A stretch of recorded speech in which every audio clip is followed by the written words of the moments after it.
La majorité des Africains sont aujourd'hui chrétiens et musulmans parce que les Européens chrétiens et les Arabes musulmans sont venus faire la guerre en Afrique et ont gagné. Si c'était la Chine qui avait fait et gagné la guerre en Afrique, la majorité des Africains seraient aujourd'hui bouddhistes et fiers de l'être.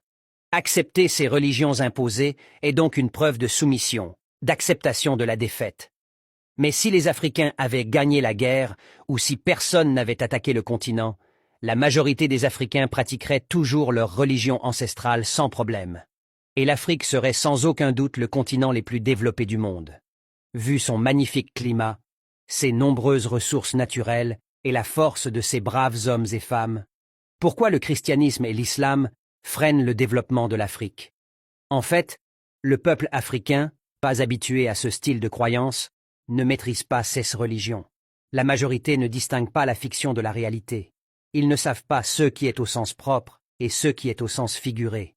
Alors que les Européens et les Arabes pratiquent ces religions sans problème avec une certaine organisation, ça va dans tous les sens en Afrique.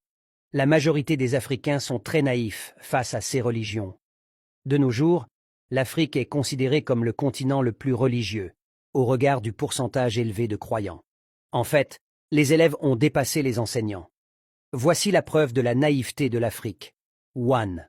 L'Afrique est le seul continent où on trouve plus d'églises et mosquées que d'écoles et d'entreprises. On est les seuls à penser que la religion est plus importante que l'éducation, l'emploi et le développement économique. 2. Ces lieux de prière sont 100 fois plus fréquentés que les bibliothèques, les laboratoires. On est les seuls à placer la croyance au-dessus du savoir et au-dessus de la science. 3. Les pasteurs et les imams sont de loin plus nombreux que les médecins. On est les seuls à faire passer la religion avant la santé. 4.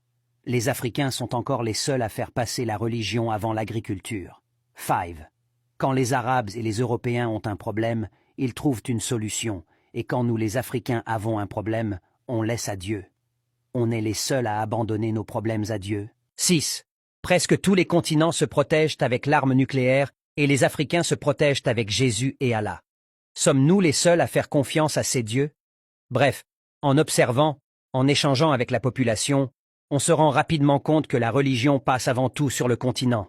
Cette naïveté constitue le principal frein au développement de l'Afrique. Y a-t-il un exemple au monde d'un pays qui s'est développé non pas grâce à l'industrialisation, mais grâce à la religion et aux prières? Quel est le retard qu'un individu accumule durant toute sa vie de tout le temps passé à prier et non à se reposer et se cultiver? À quoi servira de penser comment l'Afrique va se développer avec des gens aliénés et bornés qui ne pensent qu'au paradis? Qui pense que le bonheur c'est au paradis romain juif ou arabo-musulman? Ça serait une perte de temps.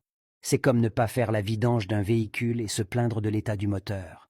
L'Africain conscient et soucieux du développement de l'Afrique doit faire la paix avec son passé et chercher à connaître la religion de ses ancêtres. Et non, il ne s'agit pas de sorcellerie. C'est toujours le manque de capacité à distinguer la fiction de la réalité qui peut pousser certains à croire que la spiritualité africaine, c'est la sorcellerie.